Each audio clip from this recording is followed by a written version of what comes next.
Behind every bit of mom wisdom is a story of a real mom and real kids just trying to love each other well. Whether you're cozied up on the couch with a mug of coffee, pulling out of car line and heading to work, or out for a walk, you're welcome to join us as we share stories and laugh, learn, and grow together. It's the iMom Podcast. Welcome to this week's episode of the iMom Podcast. I'm Abby with Susan, Megan, and Chloe, and today's story is mine. It's called, Should Kids Get a Mental Health Day? Now, I grew up with a mom who was a teacher, and she took attendance very, very seriously, mostly because she didn't want to have to miss work, and so if we didn't go to school, then she couldn't go to school. I think she retired with like a bazillion sick days that she got to cash in. She just never took a day off. So my sister and I were like never absent. There's even a story in my family that my mom sent my sister to school with measles. No. I don't know. It might be like an urban legend, but I have no memory of it, but that's the story. So we didn't get sick a lot. So it's not like she always sent us to like spread germs and everything, with the exception of the measles. But I remember like being so jealous and like even bitter towards kids who got to randomly miss school. I just didn't like it. And I remember in high school one day being in whatever class and I was like, where's so-and-so today? And one of my other friends was like, oh, her mom took her to buy shoes for homecoming.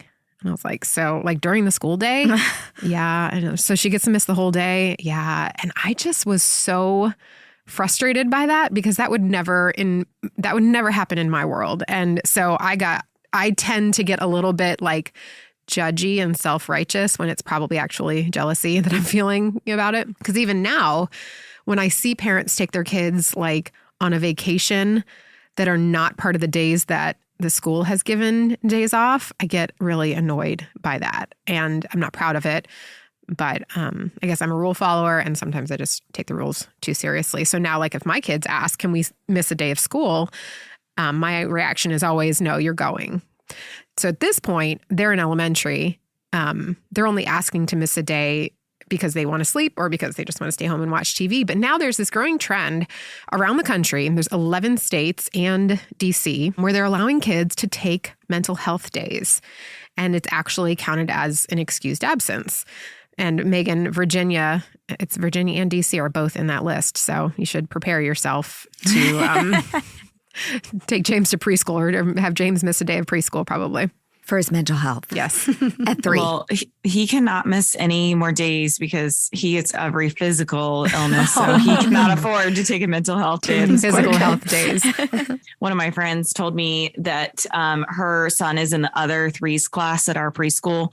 And she told me that today he came home and they had made stress balls. I'm like, wait, how stressed could a 3-year-old be? Wow. Like, what could they possibly be stressed about at this age? Wow. Do they know what that means? But I'm like, maybe that's where the mental health day comes into play. Like they're already being told as 3-year-olds that they're stressed and they need a stress ball. Yeah. There might be some truth to that. So according to an article from the National Conference of State Legislators, it says, the CDC reported in 2019 that more than 1 in 3 high school students experience persistent feelings of sadness or hopelessness, and that was a 40% increase from 2009. Since the beginning of the pandemic, there have been even higher rates of anxiety, depression, and stress, and policymakers have just basically acknowledged this concern over student mental health, and they're saying this is now an excusable reason to be absent from school. Now, before we start this conversation, I want to say and make it very clear that we recognize that our kids' mental health should be a priority for parents. And yes, kids absolutely can have adult-sized struggles and they should be taken seriously. So please don't think that we're, whatever side of the argument we're on here, that we don't agree with that and believe that. But I just kind of wanted to open the conversation, what you guys think about the idea of kids being able to get and take a mental health day. How do they define mental health day? Well, according to Child Mind Institute, which is what this legislature article included, it's a day off from school to rest and recharge. It is an excused absence. They are not intended, they make it very clear, they're not intended to allow students to avoid completing an assignment or to neglect situations at school that make them feel uncomfortable. Okay, well, I am also a rule follower. Is there data on when these mental health days are being taken? Because Yes, actually. One state that reported numbers said that most of the days ended up falling before a 3-day weekend. Of course. Yeah. I guess my question is, kids only go to school 180 days a year, which is half the year. So are they not able to rest and relax on the days they have off? Mm-hmm. So what are they doing on Saturday and Sunday that's not recharging and renewing, and all the other days they have off? Because 180 days is not a lot, right? It's half. Right. That was my mom's thing always, was school is your job right now. Like, we didn't have jobs growing up. And so I know that it's different for some kids who work a part-time job and go to school and maybe do extracurriculars. It was always, school's your job, and this is your main priority right now. You know, you go to church, you go to school, you participate in stuff we do as a family. And so, kind of to your point, Susan, like, that was the main thing that I had to do. So if it was a school day, I was going to school. It's your job. yeah. And the other thing I'm wondering, I thought they would say more in the law that, you know, of course, if someone is lonely or depressed, they're probably seeing a therapist or a psychiatrist or somebody that it is hard to get an appointment with on the weekend, of course. So they use that day, but they didn't even mention that. They use that day for appointments. Different states had different requirements. Illinois includes mental and behavioral health as an excused absence. And then students who use a second mental health day, they might be referred to somebody in the school who is like support personnel. So if they keep saying, I need to take a mental health day, they're going to refer them to the guidance counselor. Yeah, and what does a mental health day entail? Because I do understand that. I mean, I think I've talked about this on the podcast before, but I've had an eating disorder. I've battled it since I was 7. I know what it's like to go to school and struggle with, you know, a diagnosed mental illness, and I understand what that's like. Now, I didn't start therapy until I was in college, but I do remember going to really intense therapy sessions and then going to my Calm 2 class. And it is weird. It's a weird feeling of like, oh, I just, you know, talked about things I've never talked about in my entire life. And now I have to listen to someone give a speech on, you know, what superpower they would have. Yeah. It is weird. I mean, now as a working adult, I've had therapy sessions on my lunch break and then I have to get back into a meeting. It's different for different people, but I'm curious, for a mental health day for students, do they have, I hate saying this, but like, do they have to show proof they're going to a therapist? What's that like? Most of the states, you don't have to show proof. Some of them you do. You have to have like a doctor's note. But it is really, they say it's up to the individual families unless the state or school district outlines specific requirements. So I don't know. I think that was one of my first thoughts was, what if you're a single mom or a single dad, you know, what if you have to work and you can't miss a day of work, you know, then do you let your child stay home alone?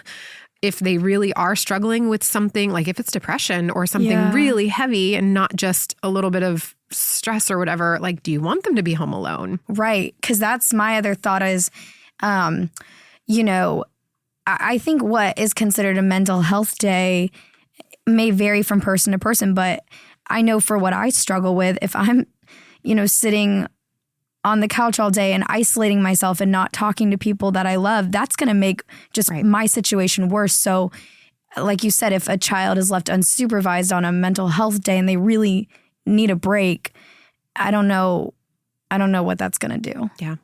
Well, especially, I don't think scrolling Instagram or, you know, and they'll be TikTok, more stressed. yeah. And then you're missing classes, so you have makeup work. If you're older, that just gets, you know, tough to make up. Yeah. Megan, were you allowed to miss school? You can out your mom here. What was the attendance rule for you guys? Never. We were never allowed to miss school unless we had a fever or we were throwing up. I'm pretty sure that was the rule, was it not? It was the rule. Now, I will say, different from a mental health day, I did allow an occasional let's have fun hooky day. So particularly with my youngest, sometimes getting time with him when he was really little, I'd say, why don't you stay home and we'll do this? I will also say priority to family vacations. We took vacations with Mark's, my husband's family, and different people have different school spring breaks and things. Yeah. And there were a couple times where, for the good of the family, guess what? You have to miss some school because we're going to take this trip and you're going to miss a couple days. But it's a priority thing. It's explained, and it's not a I just want to stay home because I will say, especially younger children, sometimes develop fears about different things like test anxiety or some uncomfortable kid stuff going down, maybe not even bullying, but just pressure, tenseness, or a teacher they all of a sudden don't like or feels putting pressure on them. And they want to escape. And if they start using that as a crutch without you really analyzing now, what is it? Why are you wanting to stay home? Then you can't escape either. Yeah. And so that can become a crutch over time. What was the conversation that led to you deciding, okay, I'm going to let my kid miss school today and we're going to just do something together? You know, I only did it when they were really little. So when they started, they went to a private school and they had to start at 4, which I was opposed to. I really didn't want them to start till 5. You're saying age. Yes, Not age time. 4. Age 4. And in particular, my third, because I had all 3 close in age, I didn't get a lot of time with him. And so it was kind of like, I would drop the girls off and I'd bring him back home and we'd finish decorating the Christmas tree, or we would do something fun just so I got time with him. Yeah. I think I can't remember, Megan, if I ever did it with you for anything, but it was always something very special. It was for relationship. It wasn't just to watch TV or anything. Megan's smirking like smirking. Megan, did you ever get anything? No, my siblings did. And me being the oldest child, of course, no. You being the oldest child, though, she got a lot of attention. Oh, I can't.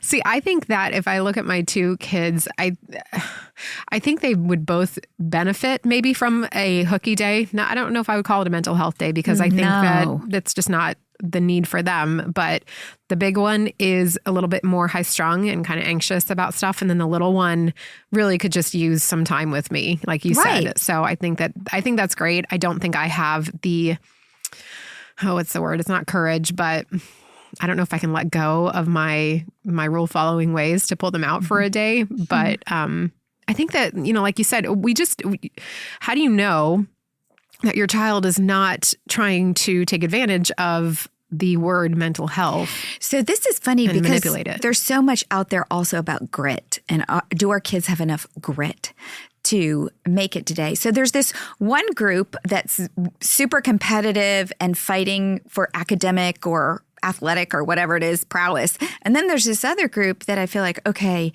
there is a balance. I asked a couple people this when we talked about this article that's coming out on iMom, and one of the girls I asked said, well, I was an overachiever and I was really, really busy, and some days I just needed to relax. And to me, that would have been a sign then, well, if you had to do that, you were doing too much. Yeah. Because again, you have Saturday and Sunday, you have all these holidays, you have the summer. So I think as a parent, there's this balance of, is my child using this, becoming dependent on this, and needs to develop a little grit? So for anxiety, test anxiety, that's a real thing. Megan, you had test anxiety. I feel like most of my kids, well, Marky didn't, but I think you and Emily had it, just that, oh, I'm so nervous about this test. Well, a child could use that as I need a mental health day. I can't take this test.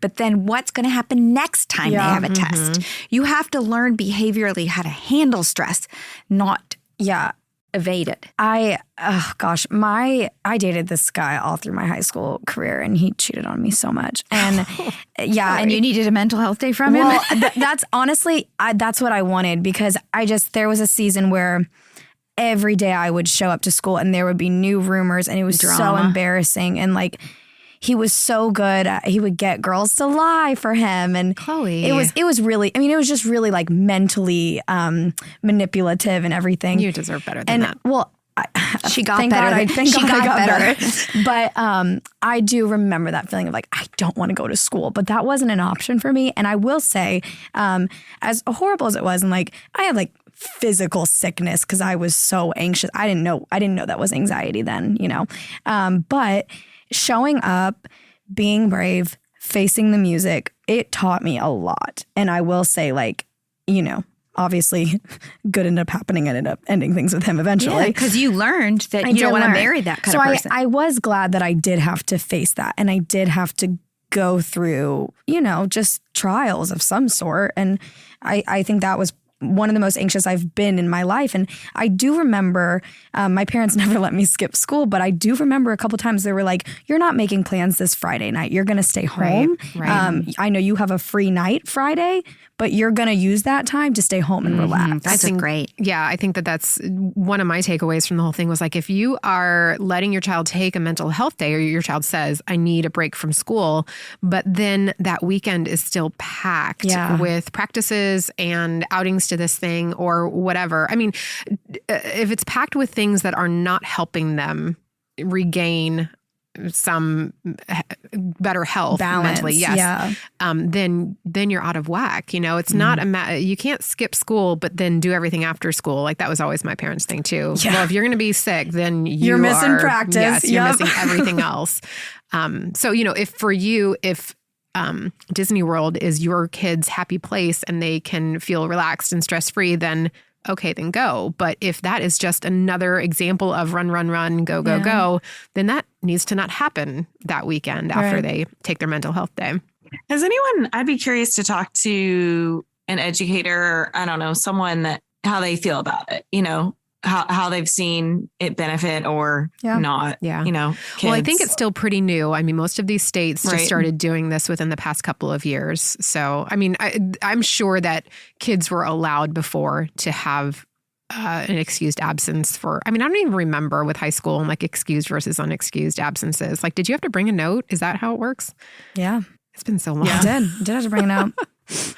Yeah. But not a doctor's note. You just had your parent called you an excuse. Yeah. Right. Your parents called it in. Yeah. So, yeah, I don't know. And I think as a parent, you know, if your child, like let's say drama going on like you, and your child's been crying till 2 a.m. with you, do you have to call that a mental health day? You say, no, you know what? I'm gonna let you check in early. You can miss the first 2 periods. Yeah. I want you to sleep in. I want you to rest. You can check in at 10 o'clock instead of being there. And I think that really is an example of like, how do you know when you should push and say, all right, we're going to stick this out. We're going to go to school on time. And when you should give them that grace, you know, I just, that feels so gray to me. And I like black and white.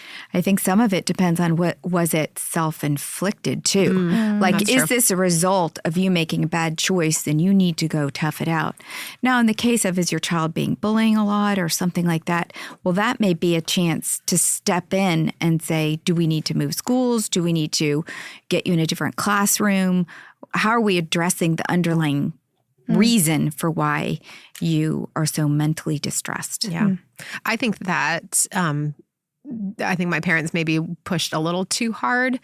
Like, because even now I feel like some of the workaholism, you know, and it's like, if you're good, if you're a good student, if you're a good employee, you don't miss days. And it's like been a lot. And I think in recent history, we've been a little bit better about saying, if you're sick, don't come to work. I don't think that was a thing 20 years ago. It was like, no, you come to work and you work. Who cares about getting people sick? I say this all the time. Before COVID, I would come in with like a sinus infection. Like that's just selfish and rude. Like I was literally just walking around potentially getting other people sick. And now since COVID, I feel like I'm way more aware of, I'm not feeling well. I should probably, you know, work from, I mean, we have the work from home. But now you can work from home. Yeah. So that's the difference too. If you were constantly out, you only had so many days because, you know, companies need employees. And depending on what industry you work in. Yeah. You know. I mean, it just instilled in me this idea that good people, students, employees, work. If you want to take a break or if you need to take a break, then that makes you less than the best. Yeah. I think for our older kids and for us adults, one of the problems is we don't relax. We're always looking at our phones. We're always watching something. And that takes away that just peace, rest, silence that does rejuvenate. If only God had intended a special day. Called Sunday, the Sabbath. I think that, gosh, how much would families benefit from really prioritizing that rest on Sundays. Yeah. Well, it was there in creation. Listen to the Bible Book Club podcast. And we just finished Leviticus, and you will know. One thing that got me kind of fired up was the reasons, according to the Child Mind Institute, the reasons that they thought kids should consider taking mental health day or that parents should allow it. And one of the questions was, are they feeling overwhelmed? Okay, I mean, that's kind of debatable. You know, maybe they need help organizing their schoolwork. Maybe they need a talk with the teacher, you know.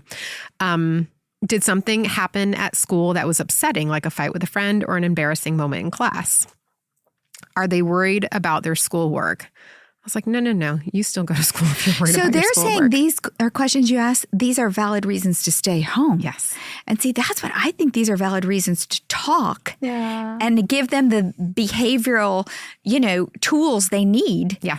to address this. Yeah, almost like the answer is, okay, rest, but you're not addressing, like you said before, you're not really Right. addressing It's the a real underlying Band-Aid. issues. Yeah. It is a Band-Aid. Yeah, this is the one that really got me, though. Have they just finished a big, difficult assignment? For example, a long paper or a big test that required a lot of studying. So it's like, if you just finished your science project, you get to take the next day off. I'm like, that is not how life works, friends. But one that I did agree with that I think is valid is there something happening at home that is adding to the stress at school? So if grandma just died, I sometimes think that's Well, that's a bereavement day. yeah. And so there's a difference there to Yeah. me. Was that? I'm sorry. I just don't remember. Is there anything like that before? Or was there anything like that before, like bereavement? Oh, yes. Before? Yes, Okay. you're excused. Okay. But like if grandma died and he takes the bereavement day, but then a week later or 2 weeks later, he's really struggling with grandma dying, then I think that this would then count as a mental health day.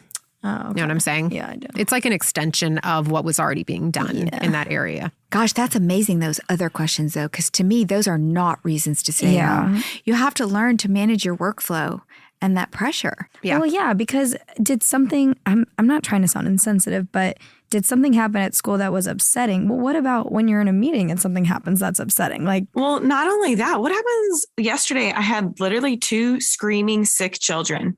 You can't just be like, oh, I can't handle the stress and leave them. yeah. You have to learn to deal with it. And there's going to be other situations in life, not just work or school, where you have to learn to deal with stress. So then is it that, and Chloe, correct me if I say anything here that is insensitive, but is it that right now mental health and those 2 words together are buzzwords, are to be aware and to be sensitive about mental health is a good thing, especially now? Is it that we want to be so careful about that and it's so on trend for good reason that now we're allowing ourselves to give in to maybe things that aren't justified? I have a lot of thoughts on this. I think it is a pendulum swing of, as you mentioned, maybe your parents were insensitive or even disregarded mental health. I mean, like I said, the stuff I struggled with, I did not know what it was. And I had a really close friend of mine who had panic attacks in high school,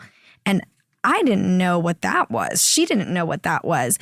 Now we know, she was dealing with anxiety.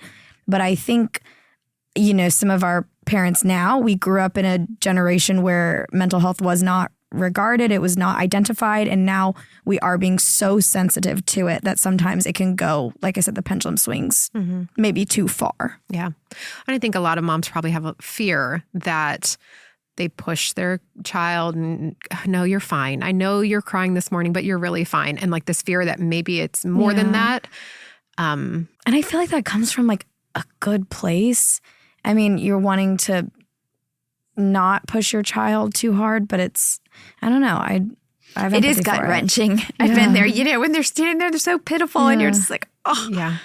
I mean, my younger son, just last night I was talking to a friend who teaches at their school, and she's like, his attitude this year, when he walks into school, he's smiling. And she said, last year, I saw tears every day. And it's the truth. He cried every single morning until probably February, from August to February. We all have a mutual friend whose daughter would stand at the fence when she dropped her off and just wail, don't leave me. And she was not little. She was, 10, 11. Yeah, this was 3rd grade last year that there was tears every morning. And so it is hard, but you just have to say, no, you got to go. And I tried to point out the good things like, okay, which friend are you going to talk to first today? And, who's your buddy that is going to make you laugh, or who can you make laugh? And but I think what you're saying and what you said, Susan, like these questions, they are an indication to have conversations with your kids. Yes. Not to put the Band-Aid over it and, pull back from whatever's going on, but let's talk about it. I'll tell you, one of my kids has Addison's disease, which means you have no adrenal function. And so she had a lot of anxiety because she had to be on steroids. She had nothing.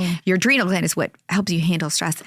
And I remember a counselor giving us these cards that were so simple. And I'm sure many guidance counselors have these, but it was just, simple stuff like breathing, ways to talk to yourself, having that positive versus negative voice in your head, how to turn things around. It was all very basic behavioral management that, again, those kind of things are what kids need. Not staying home by themselves while their parents are at work watching TV, or not staying home, not talking about it, escaping. If somebody has true anxiety, then they need that little toolbox to pull out. And they need to be coached while they're little to gain the confidence, because little stresses when you're little, big stresses when you're big. If they don't learn how to manage their anxiety as a young child, it's going to be really tough. And then it's not just going to be mental problems they have. They're going to have academic problems. they're going to have ulcers. True. You're absolutely right. And a couple of years ago, my older son had I think it must have been a COVID thing. Like he forgot his mask and he forgot his name tag. And I got a call from school that he was like inconsolable. It was not a big deal. Like they could give him a mask. They could give him, the lanyard isn't that big of a deal, but he was just really in a bad place. And so the guidance counselor gave him a sheet that had all these different coping mechanisms, and we cut them out, and there's Velcro on the back, and we move the one that he's going to try into the little square of like, this is what I'm going to do today. And it's little things like drawing a figure 8 on your hand, and you breathe in on the down and out on the swoop around on the 8. And in a lot of ways, I'm so glad that we experienced that, because he has these tools now, and he can practice them, now in 5th grade and on into high school. And when it was a small problem, it was a missing lanyard, Right. versus who knows what. Alice, our counselor, explained to me it's called general anxiety disorder. Yeah. I thought it was GED, but it must be GED. Anyway, she explained it this way. She said, it's like the normal person gets 3 strikes. They can handle this much before they, melt down or have a problem. She said people with general anxiety only get 1 or 2. So the scale just gets tipped. They get afraid more, or they have more. And she said they just need those tools, like you said, like your son needs. All right, what do you think? Should kids get to take a mental health day from school? There's a link to send us your answer and your thoughts in the show notes, along with articles, links to articles that we talked about. And in today's I'm On Minute, this article comes out. And so if you're not getting the I'm On Minute, make sure you subscribe. The link is right there in the notes too. All right, thanks for listening. Thanks for listening to the iMom podcast. iMom is the motherhood program of the nonprofit organization Family First. Along with our fatherhood program, All Pro Dad, we exist to help you love your family well. Subscribe to our daily email, the iMom Minute, by going to imom.com/subscribe and get tons of great ideas, insight, and inspiration. The iMom podcast is hosted by me, Abby Watts, along with Susan Merrill, Megan Tigner, and Chloe Blumenthal.